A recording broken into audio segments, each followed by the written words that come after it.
Hello friends, welcome to Bangera's cooking channel. ಇವತ್ತಿನ recipe ಬೂದು ಕುಂಬಳಕಾಯಿಯ ಹಲ್ವಾ.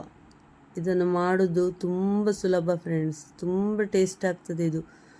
ಇದನ್ನು ಇಷ್ಟಪಡದವರು ಯಾರು ಕೂಡ ಇಲ್ಲ. ತುಂಬ ರುಚಿಯಾಗಿ ಬರ್ತದೆ. ಹೇಗೆ ಮಾಡೋದು ಅಂತ ನೋಡುವ. ಬೂದು ಕುಂಬಳಕಾಯಿಯ ಹಲ್ವಾ, ಇದನ್ನು ಕಾಶಿ ಹಲ್ವಾ ಅಂತ ಕೂಡ ಹೇಳ್ತಾರೆ.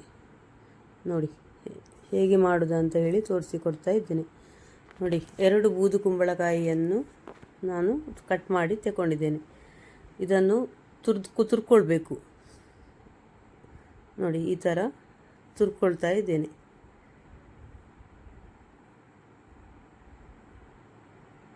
ನೋಡಿ, ಇದು ಯಾರಿಗೂ ಕೂಡ ಮಾಡ್ಬೋದು. ತುಂಬ ಸುಲಭ, ತುಂಬ ಕಷ್ಟ ಏನಿಲ್ಲ ಮಾಡಲಿಕ್ಕೆ. ನೋಡಿ, ಎಲ್ಲ ತುರ್ಕೊಂಡು ತಗೊಂಡಿದ್ದೇನೆ. ನೋಡಿ, ಗ್ರೇಟ್ ಮಾಡಿ ತಗೊಂಡಿದ್ದೇನೆ.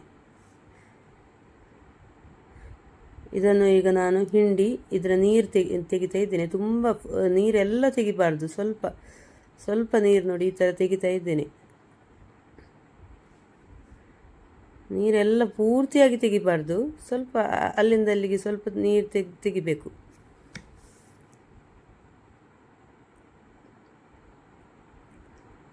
ನೋಡಿ, ಈಗ ಕಡಾಯಲ್ಲಿ ತುಪ್ಪ ಕಾಯಲಿಕ್ಕೆ ಇಡ್ತಿದ್ದೇನೆ. ಒಂದು 4 ರಿಂದ 5 ಸ್ಪೂನ್ ತುಪ್ಪ ಹಾಕ್ತಾ ಇದ್ದೇನೆ. ಟೋಟಲ್ ಆಗಿ ನಾನು ಒಂದು ಅರ್ಧ ಕಪ್ಪಷ್ಟು ತುಪ್ಪ ಹಾಕ್ತಾ ಇದ್ದೇನೆ. ಇದಕ್ಕೆ ತುಪ್ಪ ಕೂಡ ತುಂಬ ಏನು ಬೇಕಾಗುವುದಿಲ್ಲ. ತುಪ್ಪ ಸ್ವಲ್ಪ ಅರ್ಧ ಕಪ್ ತುಪ್ಪ ಸಾಕಾಗ್ತದೆ 2 ಬೂದು ಕುಂಬಳಕಾಯಿ ಹಲ್ವಕ್ಕೆ. ನೋಡಿ, ಈ ಇದನ್ನು ಬೂದು ಕುಂಬಳಕಾಯಿಯನ್ನು ಹಾಕ್ತಾ ಇದ್ದೇನೆ. ಹಾಕಿ ಇದು ತುಪ್ಪದಲ್ಲಿ ಚೆನ್ನಾಗಿ ಫ್ರೈ ಮಾಡ್ತಾ ಇದ್ದೇನೆ.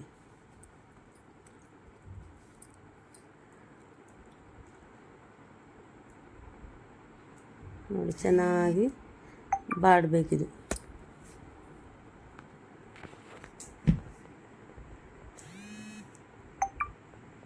ಚೆನ್ನಾಗಿ ಬಾಡಬೇಕಿದು. ಇದರ ನೀರೆಲ್ಲ ಉಂಟಲ್ಲ, ಡ್ರೈ ಆಗಿ ಬರಬೇಕು. ಅಲ್ಲಿ ತನಕ ನಾವು ಇದನ್ನು ಬಾಡಿಸಬೇಕು.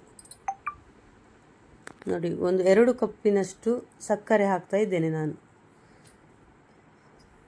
ಬೂದು ಕುಂಬಳಕಾಯಿ 2 ಬೂದು ಕುಂಬಳಕಾಯಿ. ಈಗ ಒಂದು ಇದಾದರೆ 1 ಕಪ್, 2 ಕಪ್ಪಷ್ಟು ಹಾಕ್ತಾ ಇದ್ದೀನಿ. ಇಷ್ಟು ತುರಿಗೆ 2 ಕಪ್ಪಿನಷ್ಟು ಇದಾಗ್ತಾ ಇದ್ದೀನಿ. ಸಕ್ಕರೆ ಜಾಸ್ತಿ ಬೇಕಿದ್ರೆ ಇನ್ನು ಸ್ವಲ್ಪ ಜಾಸ್ತಿ ಹಾಕ್ಬೋದು.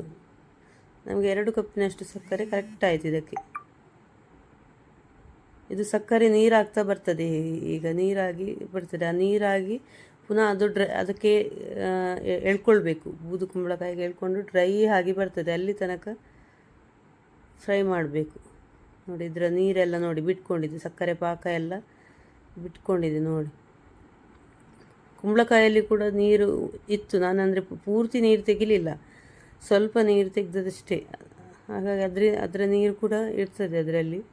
ಅದೆಲ್ಲ ಡ್ರೈ ಆಗಬೇಕು. ಅಲ್ಲಿ ತನಕ ಹುರ್ಕೊಳ್ಬೇಕು, ಫ್ರೈ ಮಾಡಬೇಕು.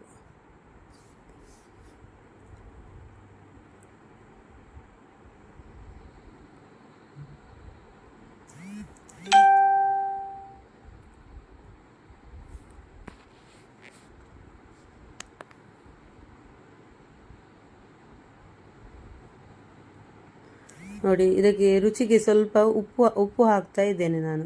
ಒಂದು ಪಿಂಚಷ್ಟು ಉಪ್ಪು ಹಾಕಬೇಕು. ಕೆಲವರು ಉಪ್ಪು ಹಾಕೋದಿಲ್ಲ, ಆದರೆ ನನಗೆ ಉಪ್ಪು ಸ್ವಲ್ಪ ಇದ್ದರೆ ಸ್ವಲ್ಪ ಟೇಸ್ಟ್ ಆಗ್ತದೆ. ಅದು ಬ್ಯಾಲೆನ್ಸ್ ಆಗ್ತದೆ. ಅದರ ಸಕ್ಕರೆ ಉಪ್ಪು ಎಲ್ಲ ಕರೆಕ್ಟ್. ಸ್ವಲ್ಪ ಉಪ್ಪು ಹಾಕಿದರೆ ಅದರ ಟೇಸ್ಟ್ ಬ್ಯಾಲೆನ್ಸ್ ಆಗ್ತದೆ. ಅದಕ್ಕಾಗಿ ಸ್ವಲ್ಪ ಉಪ್ಪು ಹಾಕ್ತಾ ಇದ್ದೇನೆ. ಮತ್ತೊಂದು ಸ್ವಲ್ಪ ಅರಿಶಿಣದ ಪುಡಿ ಹಾಕ್ತಾ ಇದ್ದೇನೆ. ಫುಡ್ ಕಲರ್ ಹಾಕುವವರು ಫುಡ್ ಕಲರ್ ಕೂಡ ಹಾಕ್ಬೋದು. ನಾನು ಅರಿಶಿಣದ ಪುಡಿ ಹಾಕ್ತಾ ಇದ್ದೇನೆ. ಇಲ್ಲಾಂದರೆ ಕೇಸರಿ ಇದ್ದರೆ ಕೇಸರಿ ಕೂಡ ಹಾಕ್ಬೋದು. ಕೇಸರಿ ದಳ ಇದ್ದರೆ ಕೇಸರಿ ದಳ ಕೂಡ ಹಾಕ್ಬೋದು.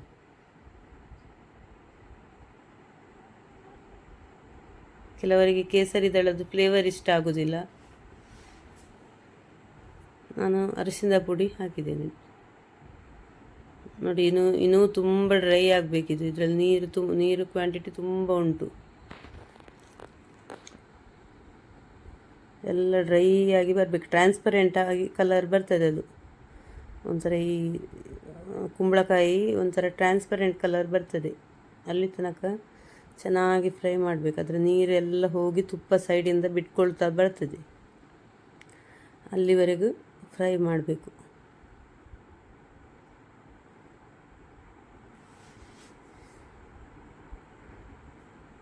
ನನಗೆ ಇದು ಫ್ರೈ ಆಗಲಿಕ್ಕೆ 3/4 ಗಂಟೆ ತಗೊಂಡಿದೆ.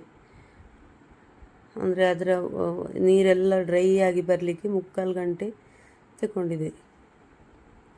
ಸ್ವಲ್ಪ ಫ್ರೈ ಆಗಲಿಕ್ಕೆ ಸ್ವಲ್ಪ ಹೊತ್ತು ತಗೊಳ್ತದೆ. ನೋಡಿ, ತುಪ್ಪ ಹಾಕ್ತಾ ಇದ್ದೇನೆ, ಪುನಃ ತುಪ್ಪ ಹಾಕ್ತಾ ಇದ್ದೇನೆ. ಒಮ್ಮೆಲೆ ತುಪ್ಪ ಹಾಕಬೇಡಿ, ಸ್ವಲ್ಪ ಸ್ವಲ್ಪ ಸ್ವಲ್ಪ ಸ್ವಲ್ಪ ಹಾಕಿದರೆ ಆಯಿತು.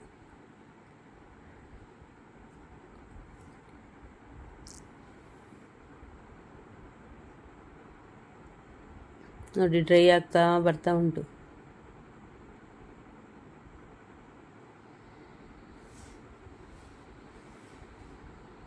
ನೋಡಿ, ತುಪ್ಪ ಎಲ್ಲ ಬಿಟ್ಕೊಳ್ತಾ ಉಂಟು. ನೋಡಿ, ಡ್ರೈ ಆಗ್ತಾ ಬರ್ತಾ ಉಂಟು.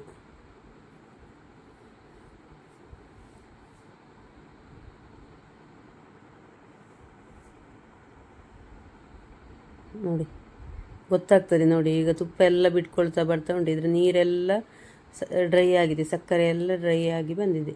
ನೋಡಿ, ಏಲಕ್ಕಿ ಪುಡಿ ಹಾಕ್ತಾ ಇದ್ದೇನೆ. ಸ್ವಲ್ಪ ಏಲಕ್ಕಿ ಪುಡಿ ಇದ್ದರೆ ಹಾಕಿ.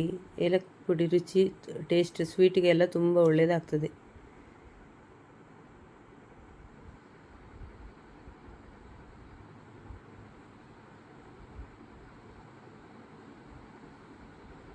ನೋಡಿ, ಇಷ್ಟು ಡ್ರೈ ಆದರೆ ಸಾಕು.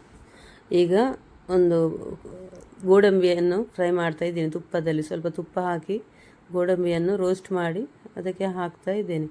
ನಿಮಗೆ ದ್ರಾಕ್ಷಿ ಇದ್ದರೆ ದ್ರಾಕ್ಷಿ ಕೂಡ ಹಾಕ್ಬೋದು, ಬಾದಾಮಿ ದ್ರಾಕ್ಷಿ ಎಲ್ಲ ಇದ್ದರೆ ಹಾಕ್ಬೋದು. ನಾನು ಗೋಡಂಬಿ ಫ್ರೈ ಮಾಡಿ ಹಾಕ್ತಿದ್ದೇನೆ. ನನಗೆ ದ್ರಾಕ್ಷಿ ಅಷ್ಟೊಂದು ಇಷ್ಟ ಆಗೋದಿಲ್ಲ.